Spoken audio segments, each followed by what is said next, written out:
a little bit about what's going on in this room, because I think there are some fascinating ramifications here for the future.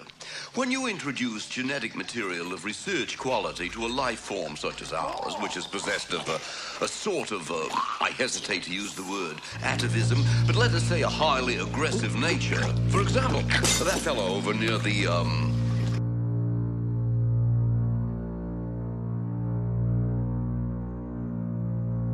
Welcome back to the Haddon for Horrors podcast, where we review horror movies and horror franchises. I'm Mark, I'm Tawan. and today we're reviewing Gremlins 2, the new batch, released in 1990, directed by Joe Dante and written by Charles S. Haas. Tawan, can you give the people a plot summary?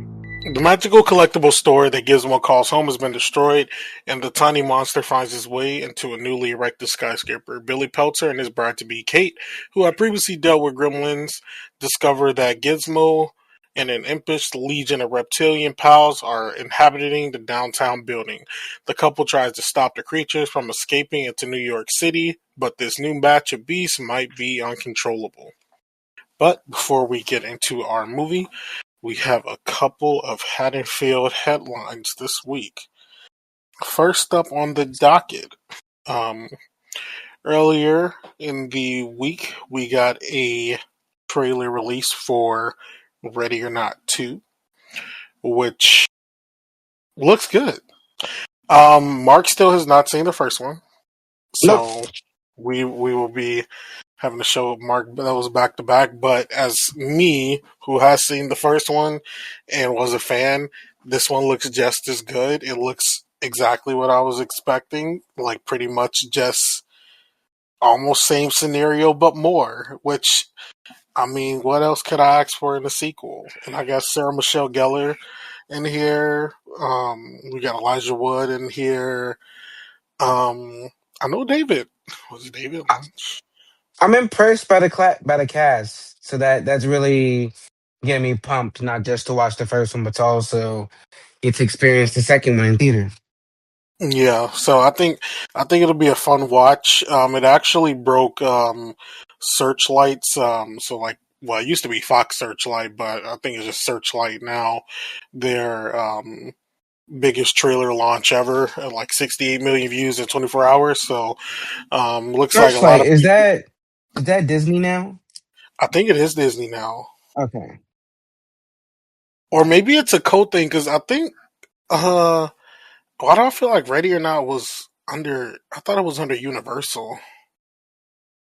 Because I Because I, know I, Radio Silence, and I know they released Abigail under Universal. Cause I don't know, because I know that But I know Searchlight Searchlight used to be Fox was, Searchlight. yeah. So I don't know if they like broke apart before the deal or they're Yeah. under Disney soon. So But yeah, Searchlight Pictures though, yeah, this became their biggest trailer launch. So this a lot of people seem to be interested in this one.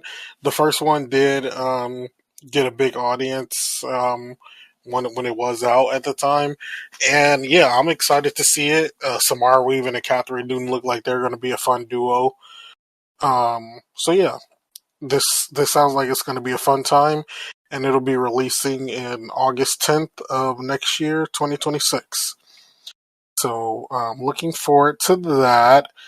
Um, Next up, Mark actually sent me this one a bit earlier in the week as well. That a Paranormal Activity 8 is in the works with James Wan attached to produce. And we have no information about what this is going to be. If this is even going to follow the same continuity, is this going to be a reboot? We have no idea what this is going to entail for this franchise at all. Um, I told Mark if like James Wan wasn't directing, I really don't give a fuck. Paranormal Activity has fell off so much. I The, haven't seen any of them, so I'm still looking forward to watching all of those at some point. Maybe we'll get to those next year. I'll be down for that. But yeah, if he's not coming in to direct, that's the only thing that makes sense because I don't think he would come into a new franchise just to produce and throw some money around it and just throw his name on it. I feel like he does that after he establishes a franchise or But I comes mean, in to fix the franchise. So I would say I would agree with that, but I feel like nowadays with like while he does, he does still get in the field. He's more so at that studio level now with him just working directly with fucking the Blumhouse, Jason Blum. Like he's like his second hand man now over there at Universal. okay, well yeah. I don't know because Um, I usually like when he jumps into other people's franchises because his Fast and the Furious movie is like my second favorite. yeah, So I don't know. because if we think about it, like I don't think James Wan has directed anything since what that. I think did he do the sequel to the Aquaman movie? He did. He did. So that probably that movie came out in 23, so he probably filmed it in 22. So he probably hasn't directed anything since I think 2022. that was filmed in like before lockdown. I Wait, believe because and there if were a that's bunch the of case, I mean it was 2020. yeah, there was a bunch of like reshoots and stuff because Amber Heard.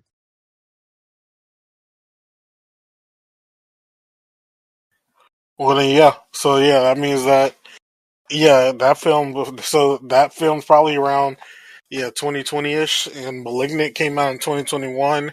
So yeah, that all tracks. So he technically, if that's the case, he technically hasn't like filmed a movie since like 2021. Mm.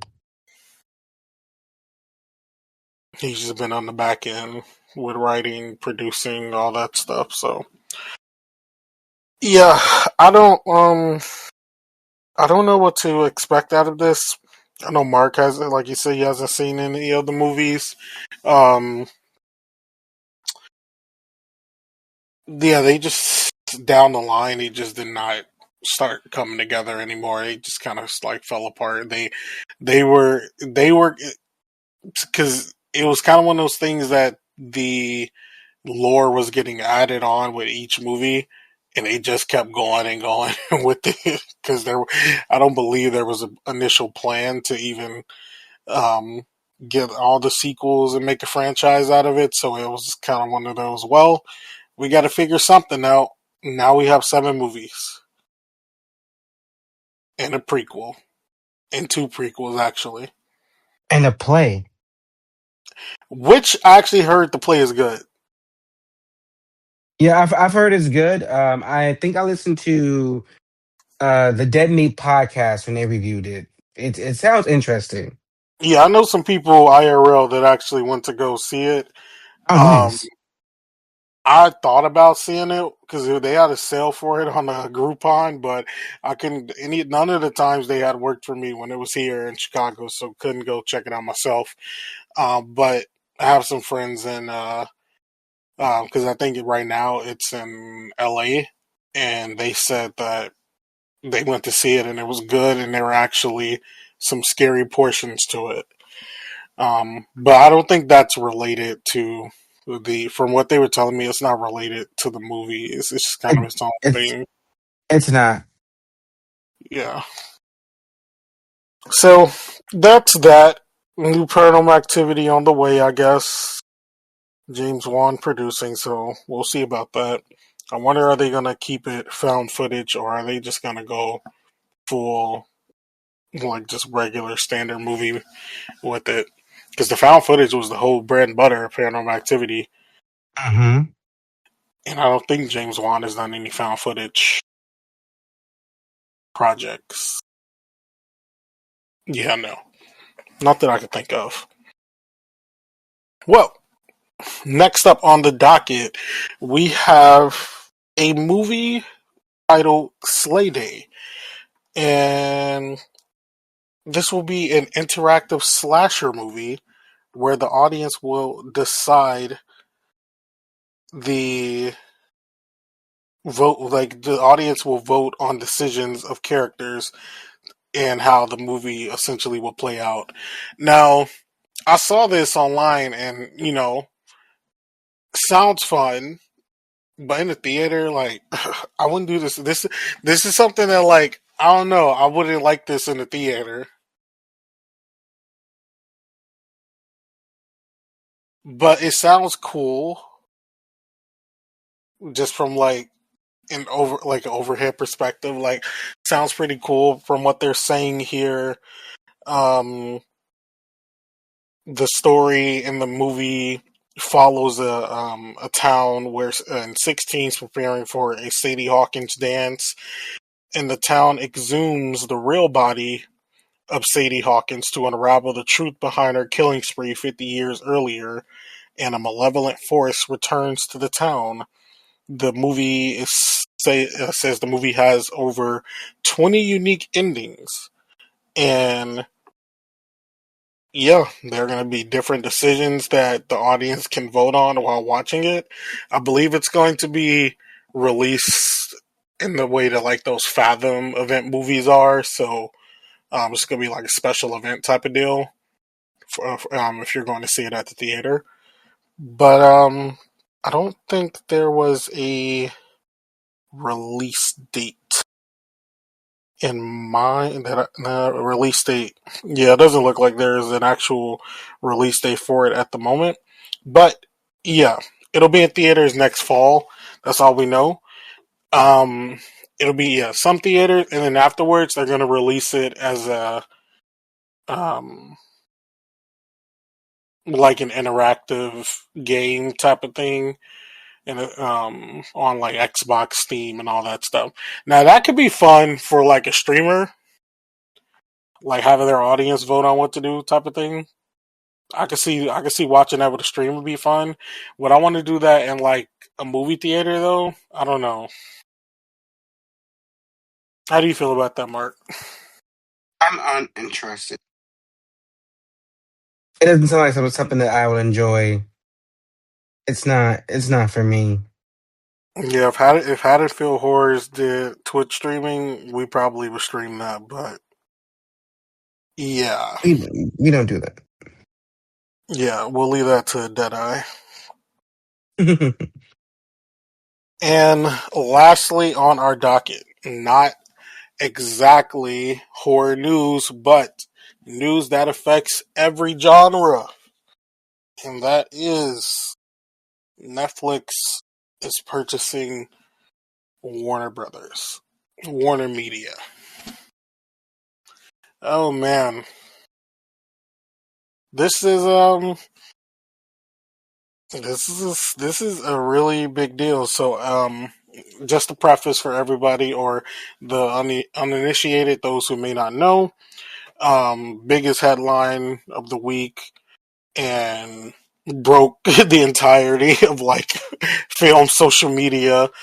Um, Netflix announced that they are on the road to acquiring Warner Bros. / Warner Media for $82.7 billion, and essentially will grant them ownership of Warner Bros. Film and television studios, as well as HBO and HBO Max.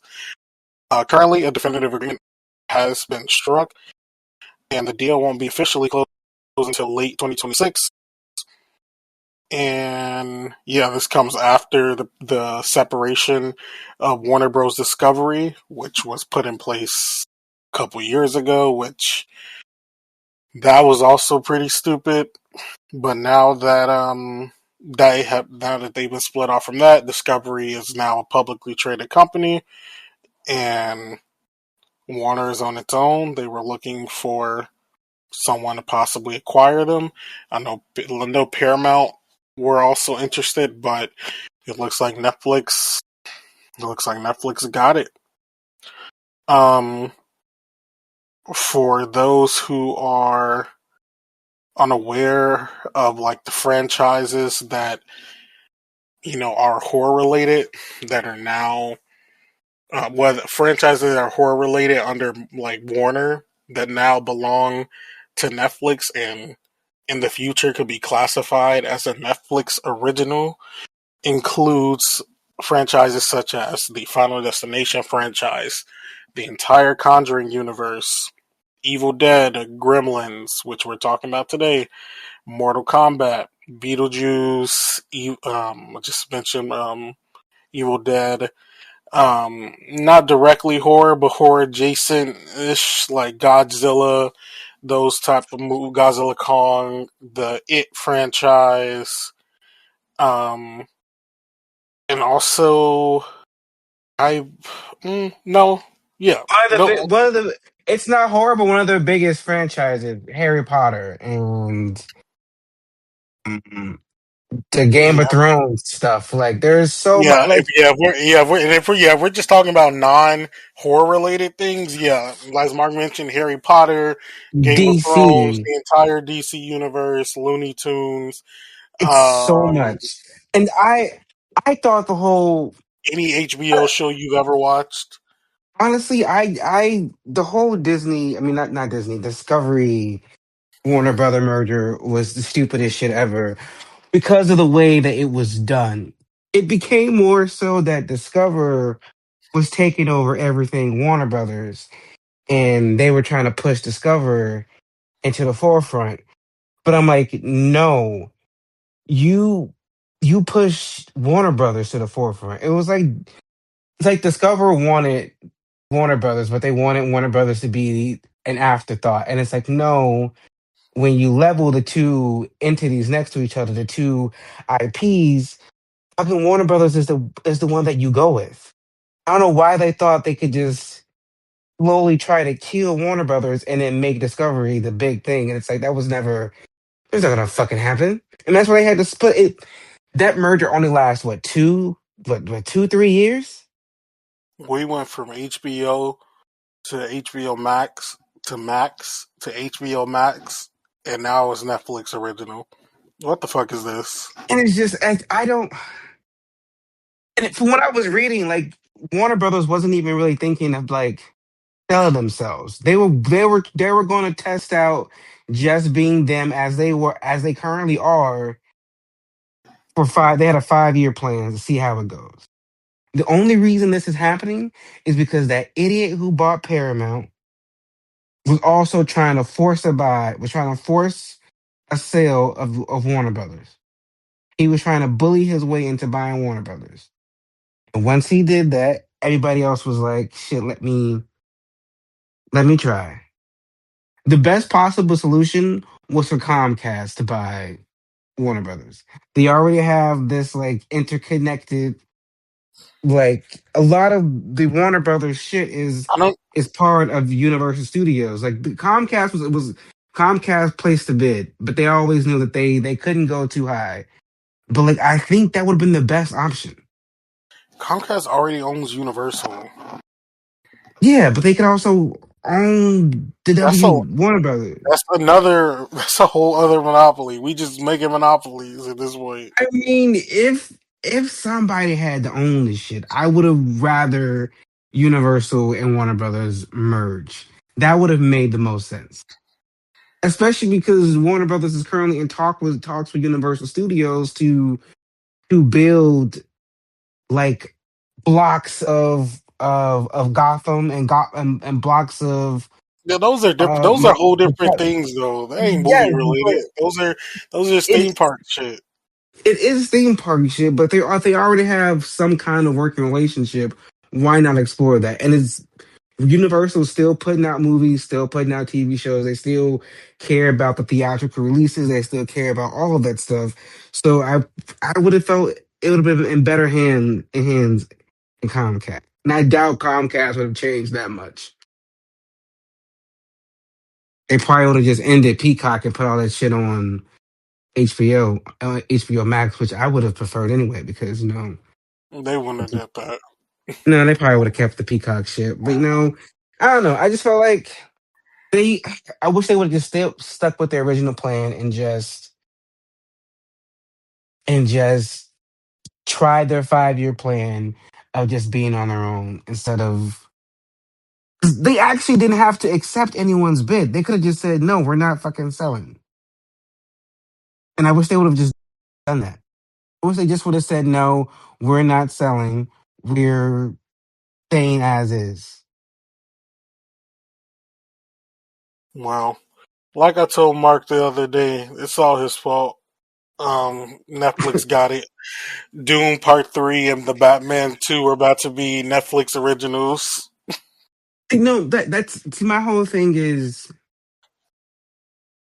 I don't like when people like because not everyone likes to go to the theater, and I only go to the theater for certain movies. There are some movies I'm just like, I'll wait till they hit streaming.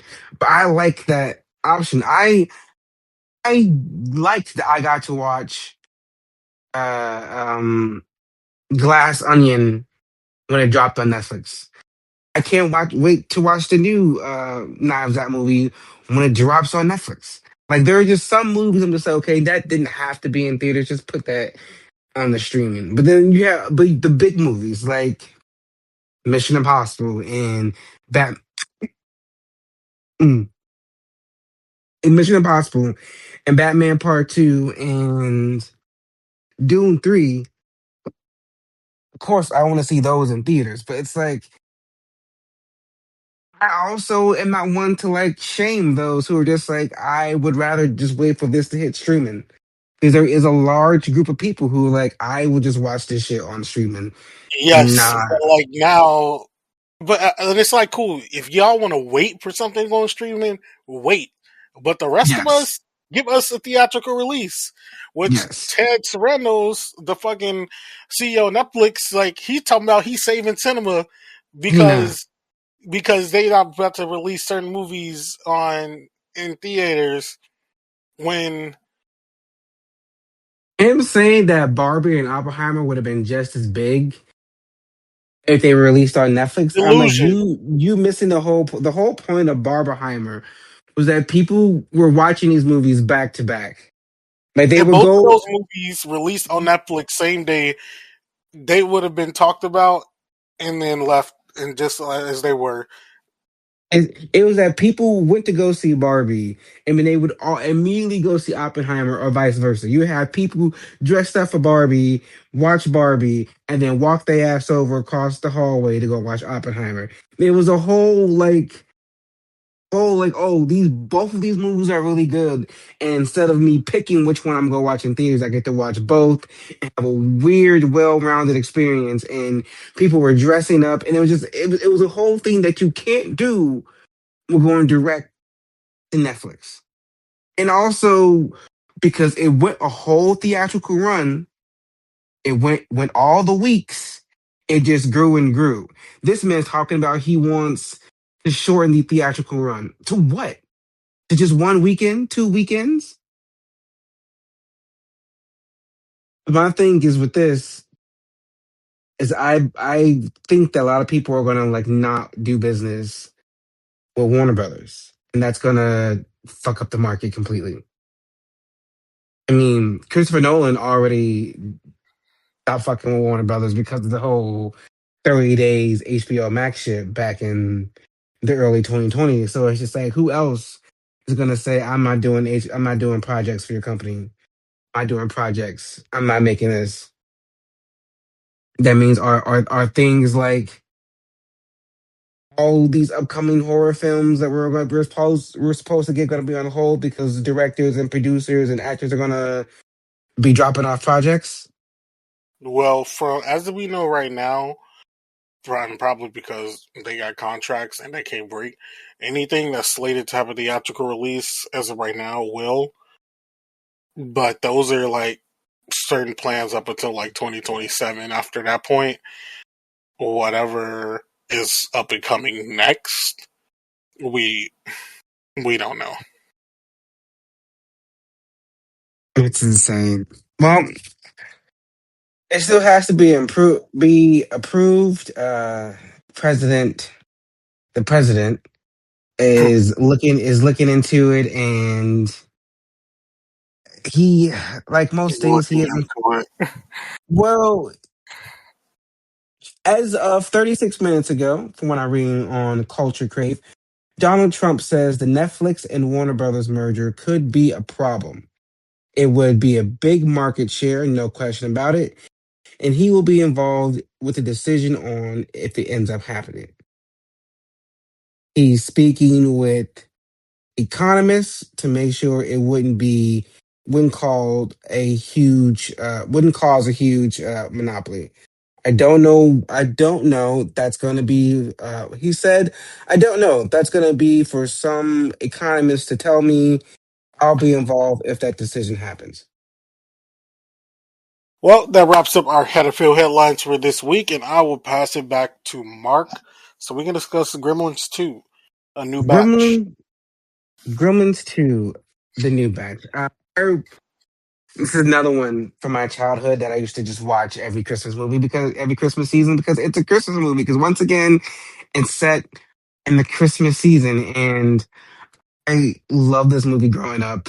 It wasn't until watching this a couple years ago that I discovered all the callbacks and Easter, and not even just Easter eggs, and just like references to Donald Trump and other like big media figures that they were making fun of in this movie. And it's a good movie. We get more gremlins. We get gremlins with powers this time, like the electric gremlin, the gremlin with the fucking bat wings, and you have Christopher Lee in this movie. We have all these like cool shots, cool scenes.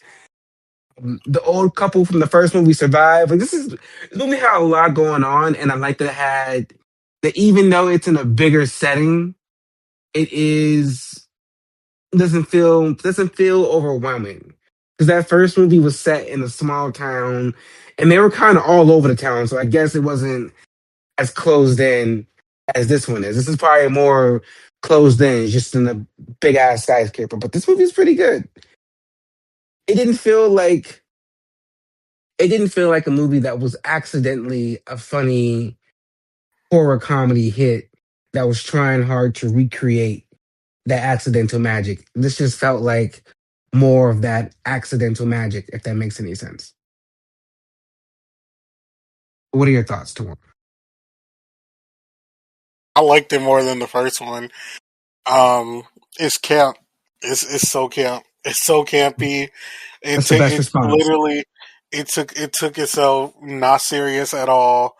It's like they went like I'm not gonna lie. After I watched this movie, because I was just looking stuff up, like to talk about it and whatnot. I saw the Key and Peele sketch, and I swear to God, that's exactly what happened. Exactly what had to happen in the boardroom. They literally were like, "You want an electrifying gremlin? Fuck it, put it in a movie. Vegetable gremlin? Fuck it, put it in a movie. Hulk Hogan? Why not? Like, who gives a fuck? Fourth wall break? Put it in the movie. The first movie was a movie in this movie. Put it in the movie. Like, it was, it's like they literally just like was throwing shit at the wall and were like, you know what? Fuck it. Put it in there. Fucks with that. And I fucked with that, definitely. Like this type of shit, perfect for me. Loved it. Um, I will say, which I guess was sort of like something I had to say about the first one as well is our characters that like characters such as like Billy and Kate, I feel like they definitely took a backseat in this one because with just the amount of gremlins that were in this one and like the range of personalities being covered with them and the side gags and them just doing their own thing, they took over the movie, which I'm not mad at that, but also it leaves a little bit to be desired with like Billy, Kate, and that whole type of thing. But I'm like I said, I'm not mad at it because the range of personalities we got with these gremlins was crazy, but in the best way possible. Um, with that said, Gizmo was put like in last place though. Like I wanted to see more of my boy. Like we got him at the end, and like he was getting he was getting abused, but I felt like he was missing throughout a lot of what was going on.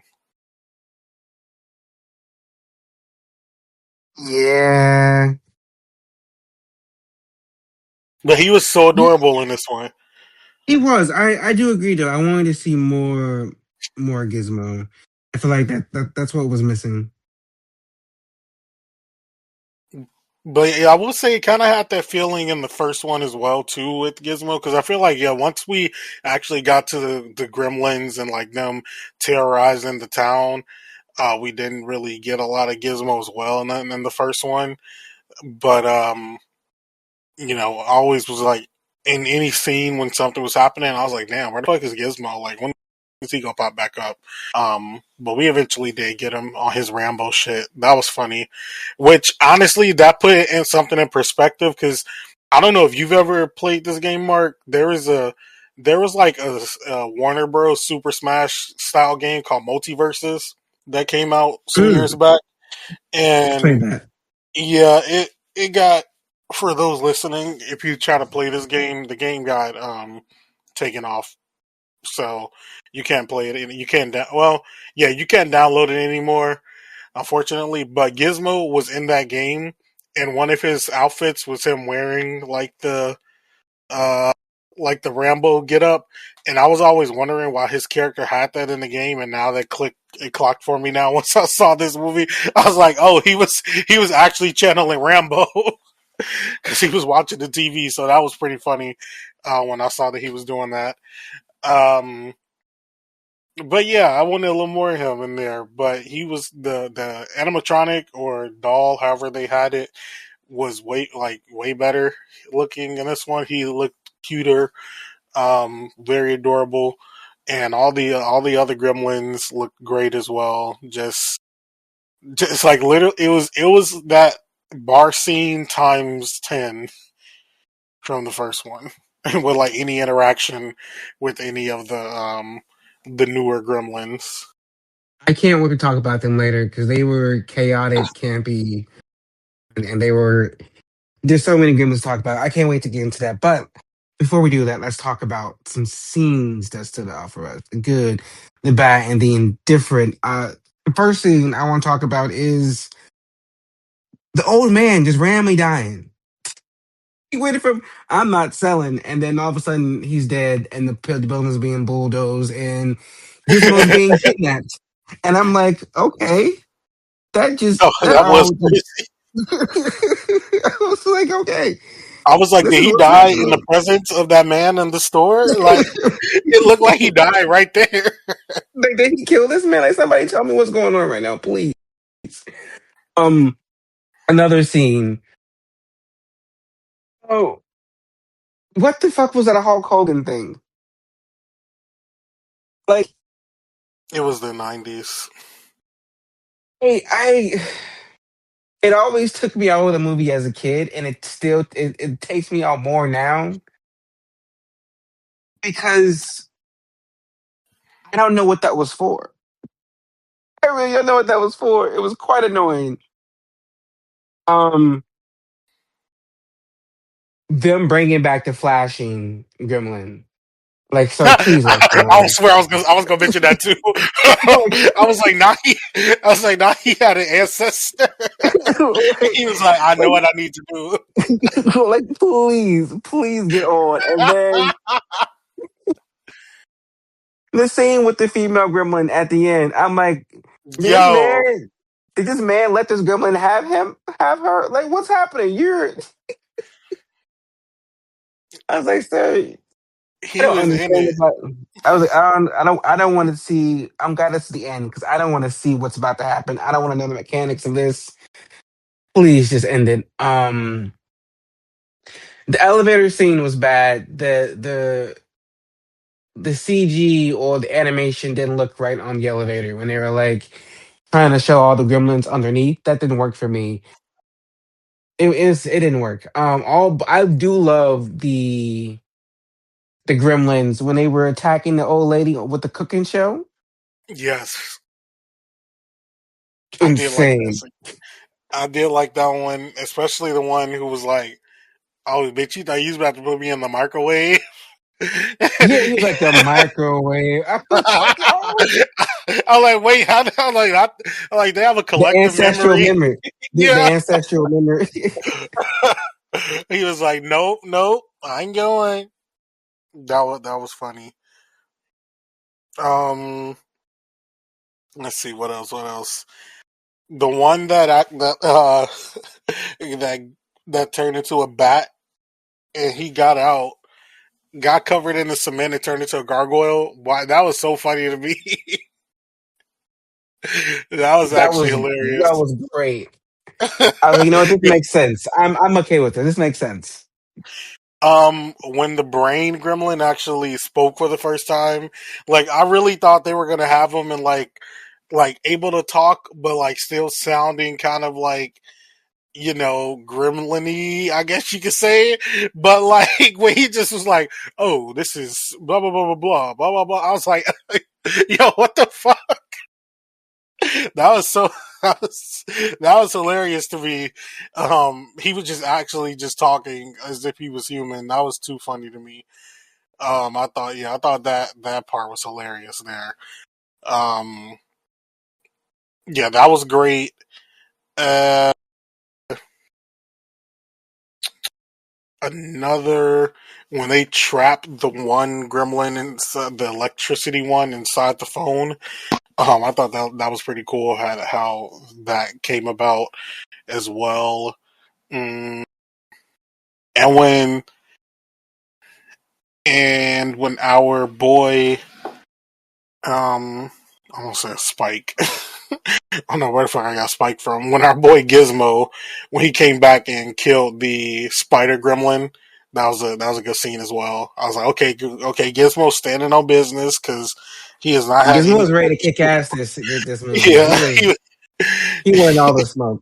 he was getting bullied the whole movie. And speaking about that, they was bullying the fuck out of Gizmo, making copies with him shining that bright ass light in his face, making copies of him and everything. Like they was doing him dirty, running the little trains into him. Like they did Gizmo dirty. But yeah, I enjoyed this. I think as far as scenes go, it might be the only ones um I have. Well, are there any kills that stood out for you? Mm, Gremlin kill or human kill? I guess. Well, shit. I guess you got to mention the massacre at the ending because I honestly I didn't think that was gonna. I didn't think it was gonna end the way that it did with them spraying the water and then doing electricity. Which I mean that was smart.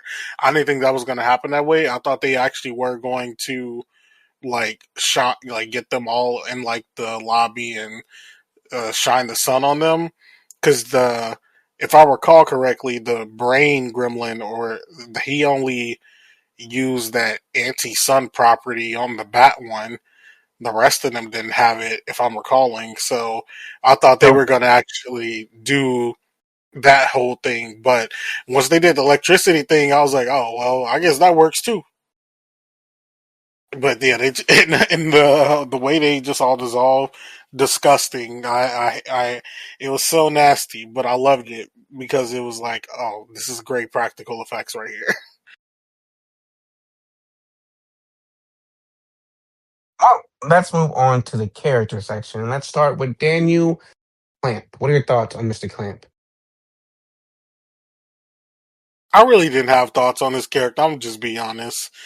Um, he was more so just kind of like the setup we needed to get everything in place for everyone to be in this building as like the CEO of the company, but Um, yeah, I didn't really have much to say on him. He was definitely a play on Trump. You could tell easily with how they were doing that. How they had the building looking on the inside like all silver instead of gold, as Trump Tower looks in New York. Um, his fucking book looking like art of the deal. So yeah, that was pretty noticeable there. But as far as his actual character, yeah, I didn't really have much thoughts on him. If I'm being quite honest. Let's move on over to Kate. We have Kate back this go around. What are your thoughts on Kate? Kate was fine, just like in the first one. She had like one or two scenes that were good. But as I mentioned, because I probably might say the same thing for Billy as well. I feel like they, even though they were present, and the focus was more on the Gremlins, which, like I said, I'm not mad at that. It's just, we got to point it out that they weren't like, the humans weren't really like the focus. Um, so like I said, I'm not mad at that. And like Kate specifically, like she had her couple of moments there where she got flashed again. That was that was funny. Um, in addition to her thinking that Billy was like stepping out on her, and she found out her man was loyal, and she said she started to help old girl out. I feel like if that girl, one lady told Billy, no, told Kate that Billy was like moving the other way, she would have let her ass get stay like trapped up in them damn spider webs. Oh, that's valid. Leave that bitch there. And then when she was about to get into another story about like Abraham Lincoln, and Billy was like, "Girl, we gotta go." He's like, "We ain't got time for this." Now, I did kind of want to hear what she had to say though. I did too, because I was like, I didn't even know where it's about to go. Somebody tell me something. But Yeah, I yeah, enjoyed Kate. I enjoyed Kate this time around. She definitely, I feel like because of Kate, we were able to move around the building, and that's how we were able to see most of the places that the Gremlins were terrorizing because she was the building's tour person. Well, let's move on over to Billy. What are your thoughts on Billy? I did like Billy's scene in this when he first reunited with Gizmo. I thought that was cute. Um, do you recall why he had to leave Gizmo at his desk? I think he didn't know what to do. I think he still had something. I think he was still working and doing something. He just didn't want to be walking around with Gizmo. I think Gizmo was just supposed to like stay in his desk and like just stay here until I'm done with work. But Gizmo Gotcha. hard, but Gizmo hard head ass decided he wanted to get out the clock, get out the cabinet and wander around. Now, okay, you are right, but it wasn't his fault that the water fell on him that time. It's not his fault his water fell out, but if he was where Billy told him to stay, it would have been avoided. He was no, he got the water. Didn't the water fall on him because it went inside? It fell No. over.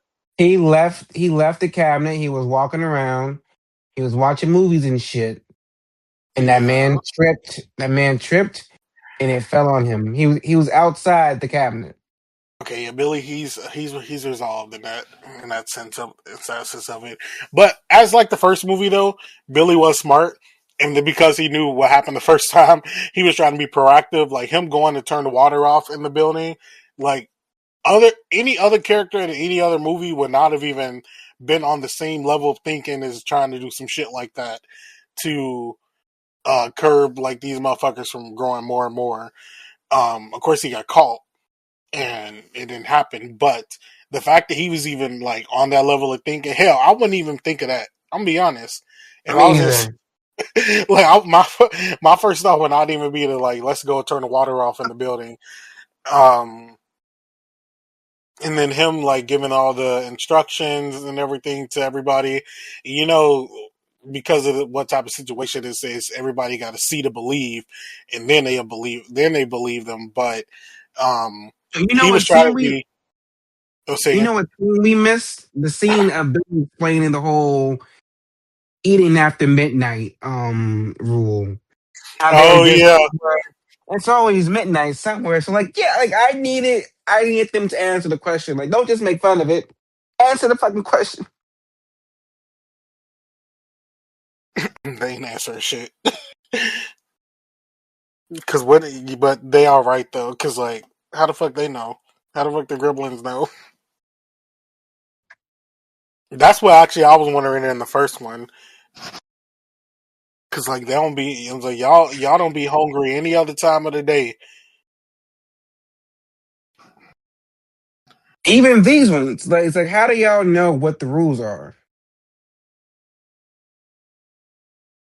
and also the way, well, it's well, we I guess when we actually talk about the little gremlins, we can I can say that. Hmm. But yeah, as far as Billy, he was cool. I'm glad that I'm glad both him and Kate were back in this one, and that they actually were a good little couple as well.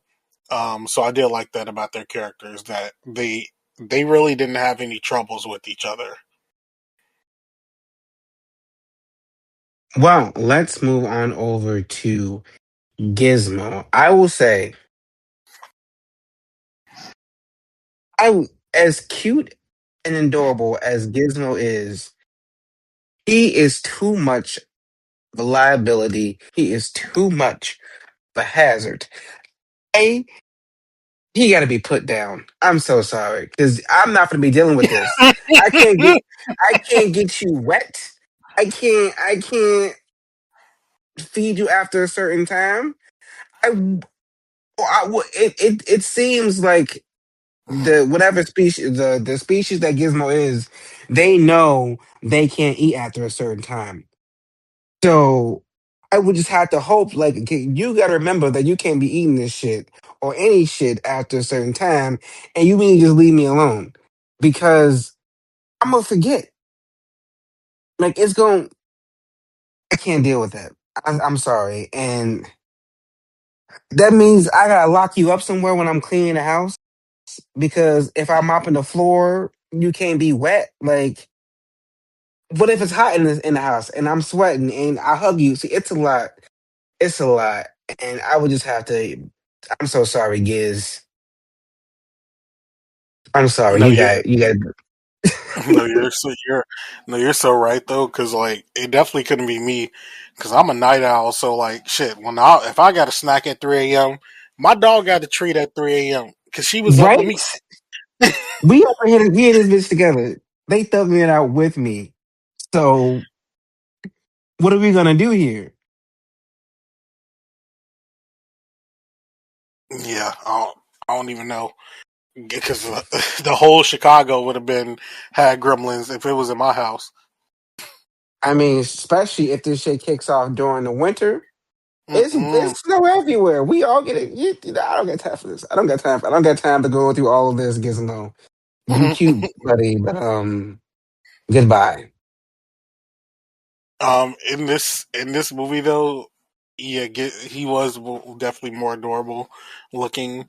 Uh, but like I mentioned earlier, they they was really they was doing a number on my boy, how to torture him, like running shit over into him, like they they were just doing him dirty. The like fucking um was it? Why do I want to keep saying Spike? Was it Spike It was from the first one? Mohawk. Mohawk in this one was Spike the one from the first one? Spikes from the first one. Okay, yeah, yeah. Mohawk was like Spike 2.0, just trying to terrorize Gizmo throughout this movie. Um, but yeah, I did like I like Gizmo, but as I said earlier, I wish he was like there and more of a, like, he of course he came at the end in like a hero capacity, but since he is supposed to be like our good guy of the Mogwai, Gremlins, etc., I would like to see that. I also would have liked to have seen like if maybe Gizmo turned into a gremlin, but like a good gremlin. Mm-hmm. Yeah, Maybe that they'll do makes that in sense. the third one.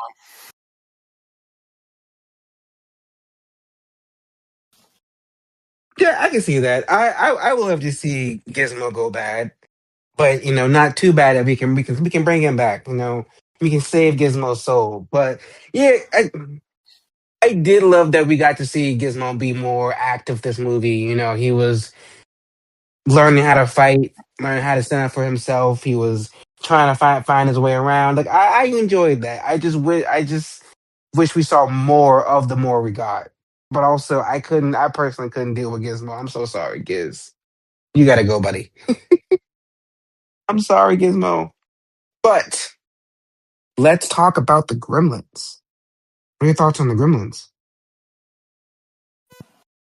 There were so many of them, and they were all different, and it was amazing. Every side gag that I saw in the movie with the Gremlins were hilarious. Like, why was there a node to Phantom of the Opera in here? um, like they were just so random with what they were doing. The little like fake out part where it looked like the film like dissolved on the screen because they were fucking with shit. That was hilarious. Um, yeah, I thought everything that they had them doing was funny. Like them getting into the science office and just drinking random vials of shit, making one smart, one into electricity, and one into a bat, the other one into a spider. Like they were really just doing the most, and that was great. Like that was like the upgrade that it needed. Like if it was just if this was more so of the same as like the first one, where let's say because I feel like if the sequel was like they moved to a different town or like a different town got had the gremlins and they had to get them out a second time out of a different town, like that would have been boring. But the way they took it here and just amplifying what they were doing, the silliness of it, all of that, it was perfect for me. And I think like as all different that they made all of them, it was great. Um, no two gremlins were the same, essentially. And I did like that. I did like that every gremlin was different. They all had their own personality. They were all funny and cute. And well, not all of them. I love that we got the Flasher gremlin back. That was an insane callback. I loved the female gremlin. She was insane, very very horny. Um, I love the gremlins with the powers. Like I thought that was a cool idea. And I was watching that last movie, and I was like, wait, didn't some of them get powers? And I was okay, cool, cool. That's the second movie. And I'm just glad that we got that. I'm just glad that we got to explore more of the Gremlins, watch them be more mischievous and funny. Like I enjoyed it all. And that Gremlin that pretended to be Gizmo at first, I'm like, hey girl, you know this cross-eyed ass thing is not Gizmo. Come on now, be serious. Let me get this thing for you. Don't look nothing like Gizmo. But like I enjoyed the Gremlins this time around. There were a lot. And I love that even though they had so many, it didn't feel like it was too much, if you know what I mean. Yeah, yeah, I get that. I felt like the perfect like they highlighted a certain amount and the other ones were just like cannon fodder to be killed. And I was okay with that. That's what you do. Don't try to force too many of them. It was just and then oh my god, the fucking smart gremlin. Again, when he started talking, I was like, he's gonna fuck this shit up. Like now, this one I gotta be worried about because Mohawk is just causing havoc. But this one, he making sun protection. The sun is how we getting rid of these things. What are you talking about right now? But I love that. But I love that. So, any more final thoughts on Gremlins 2? No, sir. Well, give the people the behind the scenes info and facts. So, for Gremlins 2, the new batch, the budget for this movie was around the 30 to 50 million range. While the box office, less than the first movie, came in at around 41.5 million. Um, the film did not perform as well as the original, as I just mentioned, and opening weekend, it made around 9.7 million. The original version of the film was longer, but executive producer Steven Spielberg claimed that there were too many gremlins and several scenes were cut as a result. In January of 2025, it was reported by Deadline that Warner Bros. Was developing a third Gremlins movie written by Chris Columbus, who was also writing a sequel to The Goonies. Nothing Nothing official has been confirmed by Warner Bros. About a sequel for either film being planned, But by November of that year, the sequel was announced with Columbus and Spielberg returning as director and executive producer respectively, and it will be released on November 19th, 2027. Some critics' reactions.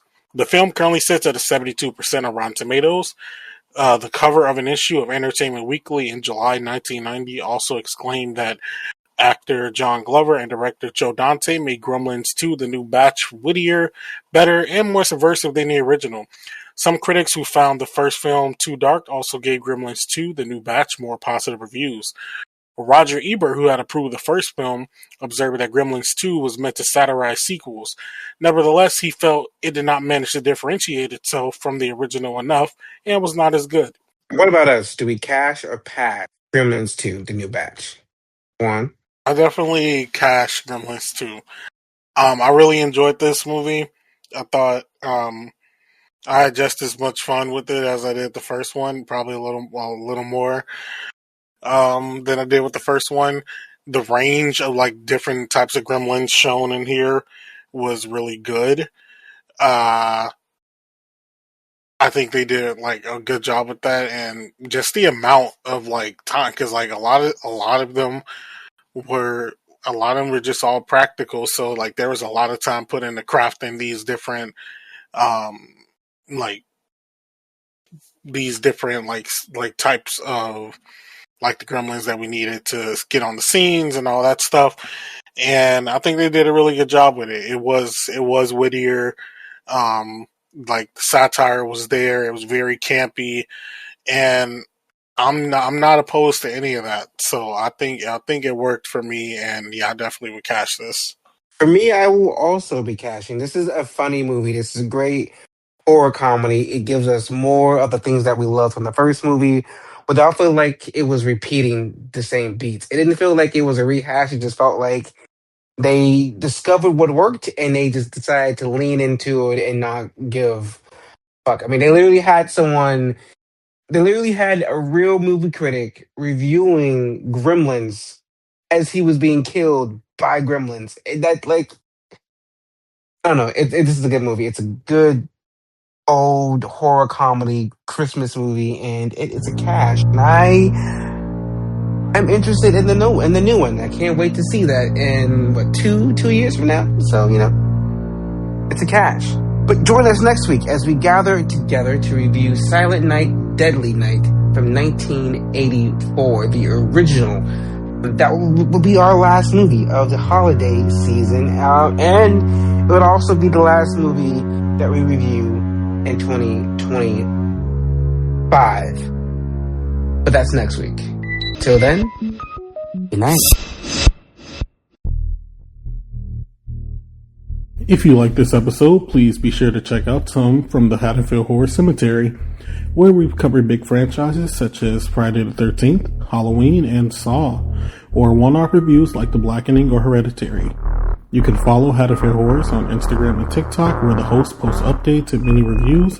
Full episodes are available on several podcasting platforms, including Spotify, as well as YouTube.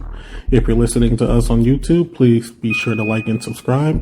The Haddonfield Horrors podcast is produced by Mark Smart, Tawan Griffin, and Elian Cordova, themed by Lethal Injection, and edited by Mark Smart.